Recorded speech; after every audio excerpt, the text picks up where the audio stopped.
All right. Terence Crawford speaks on the negative history the sport of boxing has with actual boxers. So Shakur Stevenson has been taking a lot of heat. People calling him boring, saying that he puts people to sleep. People are leaving his fights early. Terence Crawford spoke on this. But not only are we going to listen to Terence Crawford, we're going to look at the history of boxing and how this is nothing new. Because I know some people may have gotten into boxing recently. Some people aren't familiar with the history of boxing. I've been watching boxing in boxing gyms my entire life. So I've seen this story unfold before. So we're going to take a look down memory lane as well. But first, we're going to start with what Terence Bud Crawford said about the people criticizing Shakur in actual boxers. Let's take a listen to what Terence Bud Crawford had to say. Does it pain you to watch him kind of, in some ways, be underappreciated and under-recognized, or you look at that as just like, oh, this is just part of the business. All of us have to go through this? All the greats have been through those type of adversity moments. You know, people talked bad about Floyd Mayweather. Mm-hmm. People talk bad about me. People talk bad about Ali. People won't talk bad about the great ones. You know, they want him to be basic. They want him to sit in front of a guy and slug it out with him for they can say, oh, that was a great fight. That was a wonderful fight. Shakur Stevenson got his head banged out, but he won the fight. Mm-hmm. That's what they want. Mm-hmm. But that's not the name of the game. The name of the game is called boxing for a reason. Hit and not get hit. You know, I think people need to look up the definition of boxing. Mm-hmm. You know, you got a lot of people that claim they know boxing and they follow boxing and they got their YouTube channels and they got their podcasts, but they really don't know boxing. Yeah, they watch boxing, but they don't even know what they're watching half of the time. You know, they look at boxing and they say, well, he wasn't fighting. Oh, I want to see a good fight. Oh, I want to see these two guys fight. It's always fighting. But that ain't the name of the game. It's called boxing. Why don't they say, oh, I want to see Tank box Shakur? Because at the end of the day, that's what it's going to be. It's going to be a boxing match, not a fighting match. If you want to watch fighting, then there's other things like UFC, they fight. They use the feet. They use, you know, the elbows. They kick you, you know, they do a lot of things, you know. But when we talking about the martial arts of boxing, it's a science to boxing. And I just want people to, you know the definition of boxing. So you heard what Terence Crawford said and how he broke that down. So people are acting like Shakur is boring and he's putting people to sleep and he's not an entertaining fighter. But if I asked you who's the highest grossing boxer in the history of the sport, who sold the most pay-per-views and who's made the most money, that name is Floyd Money Mayweather. Well, there are people who praise Floyd Money Mayweather who are disrespecting Shakur. But not so long ago, Floyd Money Mayweather was in the same exact position as Shakur Stevenson. Now watch as Larry Merchant points out, people were leaving the fight early and calling Floyd Money Mayweather boring. And listen to how Floyd was reacting to him. Do you think this was particularly entertaining? I mean, there were people booing. There were people leaving after the 10th and 11th round. And since you brought the subject up, I want your response. Well, you know, you always give me a hard time. You don't never give me the credit I really deserve. You got a shutout. You got a shutout. We all give you credit for that. Yeah, but I appreciate it. But you'll never give me the credit I really deserve. I mean, you're good at commentating, so stick to commentating. Let me do the fighting. I'm the best at what I do. That's why with HBO is my family. HBO is my home. And like I said before, you can learn boxing. Cutting my cap, you can learn boxing from Pretty Boy Floyd. You just a commentator. Stick to commentating. Well, that's exactly what I'm doing, and I'm asking you the question. You know, it's more like this. Don't always be a critic and be so negative. Let's be positive. I got the victory tonight under any circumstance. So all you can do is respect me for that. Every time a fighter come out there, I know you keep your fingers crossed. We do. You hoping and wishing that a fighter can beat me. No, I'm the king of the throne, and Floyd Mayweather is here to stay. I can win under any circumstances. You always talk. Let me do the talking. No, everybody wants. That's what you always do. Let Wants me do to the see talking. you in a good fight. HBO, that's I all. love you. This pretty boy Floyd, the best of the best, the creme de la creme. Filthy Rich Records is what it is. I'm the best. I beat fighters under any circumstances. I can pull through it. Larry Merchant is just a commentator. He don't know nothing about boxing. So you heard what Floyd said. He said, you know, you're being very critical of me. I got to win under any circumstances.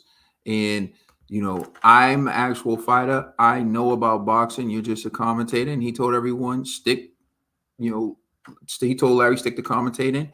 And Larry knows nothing about boxing.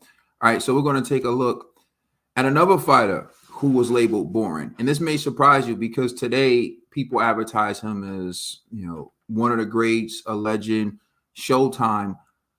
But even back in his day, he was being criticized as being boring and not fighting tough competition. This is Roy Jones Jr. And here's what Larry Merchant said after one of Roy Jones Jr. fights. Amount of money. Tonight we had a fight between a great fighter and a very marginal fighter because it was dictated by the WBC. And it turned out that in this fight, at least, we brought you junk.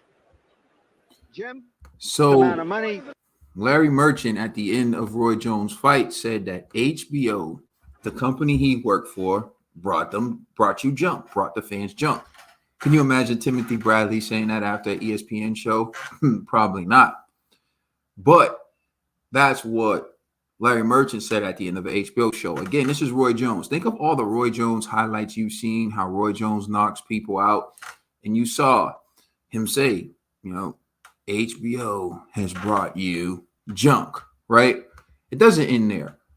Sadly, I could show you countless interviews of boxers, guys who hit and don't get hit, who show skill, being criticized. And you saw what happened to Roy when his skill started to fade and he tried to slug.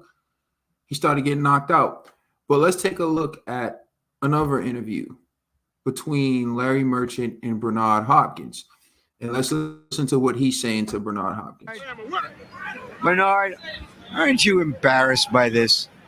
A great fighter having to fight. A mandatory that's by the rules. I have to fight because they would do like Roy Jones didn't want them to do before he fought John Ruiz. Don't tell me about John. Anybody else. If I didn't fight Larry, stop being ignorant. If I didn't fight and defend my mandatory with the WBC, they would have stripped me. And I don't care what you say or anybody else say. This is my life. It's my prerogative. You do your job, I do mine.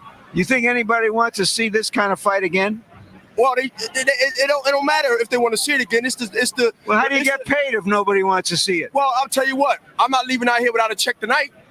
Right. So let me tell you something. Yeah. Well, I mean, I don't know what kind of degree you got, but I got paid tonight. But I can assure you it won't happen again. Well, I'll tell you what, Larry, unless you got powers other than being a commentator, then that's a part of the business and part of the problem. So since you exposed that to the world, let's move on to other issues. I want to fight the junior middleweight champions, the so-called the best. Hold up. Isn't it embarrassing for the middleweight champion of the world to be calling out junior middleweight champions? Well, junior middleweights is only 5 to 6 pounds away from middleweights. I mean, junior middleweights always been middleweights. Come on now, Larry. 15 years ago, they didn't have junior weight classes in boxing. It was welterweight, middleweight. Come on now. Right. Isn't it embarrassing when other fighters call each other out in different weight classes? So why is this so different? Because it's Bernard Hopkins? Yeah. Are you part of the system or are you with the system? Winky Wright has stated he wants to call you. Do you want to fight Winky Wright? Well, is Winky Wright paying me or who's buying the fight? It depends on what the licensing fee is. It depends on what my share is. I don't fight just to be fighting. I did enough of that on Philadelphia streets in Philadelphia for free. So yes, I will fight anybody. But the fight is no problem. You got to make the fight. The dollars got to make sense. And we can move on and you can see better fights, Larry. I don't have an attitude. I just want to get paid for my labor like any other working class citizen in America. Well, it looks like tonight you got paid for doing not much. Well, let me tell you something, Larry. You get paid every day on the TV for not doing much. Wow. All right, George.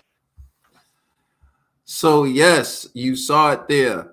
Larry Merchant saying, aren't you embarrassed? And going after Bernard Hopkins for fighting a mandatory. Fighting is mandatory. If he didn't fight the mandatory, he was going to lose the belt. And they still gave him grief. It should be evident right now if you're not noticing a trend and if you're not seeing it. There's a problem with the skilled fighters fighting their mandatories, because Roy Jones had to fight his mandatory as well, and they're killing Roy Jones about his mandatory. They'd rather see the skilled fighters give up their belts and fight someone they hope and think can beat the skilled fighter than to see them defend their titles. So we're going to take a look at some comments by Abel Sanchez, and we're going to take another look at another video, and then I'll summarize and give my take on everything. So here is a comment that Abel Sanchez made that is ringing very true today. Black fighters fight in a style that is not pleasing to the fans, let's just say, and that's why they don't sell. Some of the black fighters, I had a young man named Terry Norris, who I molded in a Mexican style. He was an attacker. He was a killer. He's going to come and hurt you. Terry, even now, I mean, he's... All right, so you heard what he said. He said the black fighters fight in a style that's not pleasing. That's why they don't sell. It's not necessarily true. As you know, there are a lot of successful black fighters who sell and who are pay-per-view stars. And all you got to do is look up the top pay-per-view attractions. Gervonta Tank Davis is one of the top pay-per-view attractions today. Floyd Mayweather is the top pay-per-view attraction of all time, and Iron Mike Tyson is one. So for him to just say that goes to show you it's not necessarily about black fighters, because he highlighted Terry Norris. It's about the black fighters who are athletic, skilled, and are difficult to hit. Those are the fighters who they're alluding to and saying don't sell. And that's the Shakur Stevenson. Although people say Shakur Stevenson is boring, they say he doesn't sell, they'll say all this stuff. He did do pretty good at the gate in New Jersey, and his fight was the most watched fight on ESPN in a long time, not Teofimo Lopez. So again, there's actual numbers to dead what is being said and to dead those talking points. But still, they make those talking points. Why? It's because when they rob someone like O'Shaquie Foster, they want those talking points embedded in your head, right? When they rob someone who's a boxer, they want you to have that justification like, oh, they're running. They're not bringing the fight to them. But like Terence Bud Crawford said, look up the definition of boxing.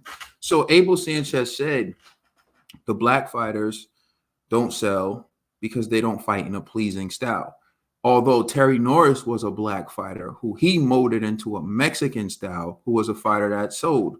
So let's take a look at what happened to Terry Norris, who was fighting the Mexican style that Abel Sanchez taught him and who was very exciting. Please welcome one of the young superstars of boxing today. Terrible Terry Norris.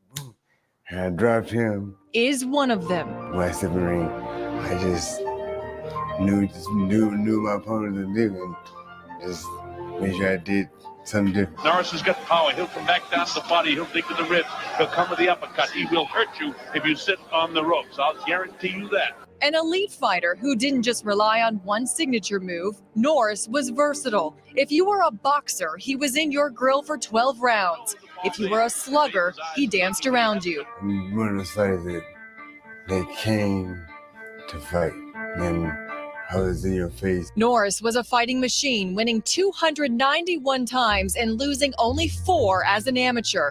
295 fights before he even turned pro. My dad was a fighter, so I wanted to be like him. With dad serving as head trainer, Norris took the ring by storm. Norris's knockout of John the Beast Mugabe in 1990 was Ring Magazine's knockout of the year. Everybody thought that I was going to get beat. I came out and just shined like a dime. The next year, Norris went 12 rounds against his boyhood idol, 5-time world champion Sugar Ray Leonard. Believe it or not, it was an easy fight. Leonard has gone. He certainly hasn't scored. I wanted to knock him out, then the time I just kept like, nah, I'm not your idol. Norris became a 4-time light middleweight world champ, a Hall of Famer, a legend in the boxing world who set the standard for explosive hand speed and killer instinct. As a pro, Norris finished with a 47-9 record, 31 victories coming by way of knockout. I knew how to throw these, man. Well, I made a lot of mistakes, and I'm here. I'm here right now. Again, the incredible knockout ratio of Jackson. Whoa! And then right to that, Terry Norris is gone. And that fight, I was like, that's when I started to really feel messed up. He came up and said hello, and I couldn't understand him. It was just totally incomprehensible. That's when Dr. Margaret Goodman, a neurologist and former chief ringside physician for the Nevada Athletics Commission, stepped in. She was part of the panel that denied Norris's request for a license to fight in the state back in 2000. If you look at Terry even now, I mean, he's just an amazing athlete, but sometimes chronic brain injury can take several forms. It may not be somebody losing their reflexes or somebody being slower in the ring. It may be what Terry exhibits as far as the speech deficits. I'm upset because I had nowhere to go. I had nothing else. Now at the age of 46, Norris is facing the biggest fight of his life, the one with himself. He has Parkinson's-ism. His coordination is off. It's balance, rigid. His muscles are, rigid, and he's so muscular and lean, but that's because his muscles are always contracted. It's really hard for him because he is, he's a very macho man. Norris's wife Tanya says the harsh reality of boxing hit terrible Terry Norris hard. All that punching and pounding, all those blows to the head. His speech went first. The brain damage, which has affected his day-to-day mobility, took many more years to detect. Life for the champ forever changed. We do couples yoga and the sauna and steam rooms. So he does all the work. But in the beginning, he was just kind of, it was going downhill. Terry Norris had that style, and he ended up paying for it later. And that's what happens to a lot of fighters. And I mean, again, I could make this video even longer, but I won't by giving you a list and showing you. But we went with Terry Norris because that's who Abel Sanchez was speaking about. But in the end, I understand some people aren't going to appreciate what Shakur Stevenson does because it's not instant, nonstop action. But they don't speak for everyone. And I am one who does appreciate what Shakur Stevenson does. He is there to outclass whoever you put in front of him. And I think the only way Shakur is going to be in an entertaining fight is if you put guys in front of him who present danger, and everyone knows the danger that the opponent presents before they step in the ring. And what I mean by that is he needs notable opponents when he steps in the ring. You can't give him a guy like Harold Tunyon because Harold Tunyon isn't well known and nobody thinks that Harold Tunyon has a chance of beating Shakur. But let's say Shakur turned in the same performance he had against Harold Tunyon against Vasily Lomachenko. People would say that was a great performance. If he did that against Tank, people would say that was a great performance. If he did it against Devin, people would say it was a great performance. The problem is he's not outclassing the opposition we want to see. And that's what made Floyd Mayweather a pay-per-view attraction. Once Floyd started outclassing guys we respect, guys who we saw what they can do against the elite fighters because they were knocking out the elite fighters and beating the elite fighters. And then when I got in there with Floyd and Floyd would neutralize them, we would say, okay, what he's doing is impressive because we know he's in there with someone who's highly skilled and someone who is a killer. But right now with Shakur, we're just seeing him do it to mid-level opposition. So we're not impressed. It's similar to a lot of other fighters. But at the end of the day, there is an attack on boxers. There always has been. They've done this to all the great boxers who utilize their skill first. They always call them boring. They always try to make it seem like they're runners. They always try to make it seem like they don't want to fight the best. And they always try to make it seem like they're not valuable and nobody wants to watch their fights. It wasn't true with Floyd Mayweather. It wasn't true with Roy Jones. It wasn't true with Bernard Hopkins. It wasn't true with Andre Ward. It wasn't true with Terence Crawford. And it's not true with Shakur Stevenson. There is an attack on the actual skilled boxers, and you have to ask yourself why.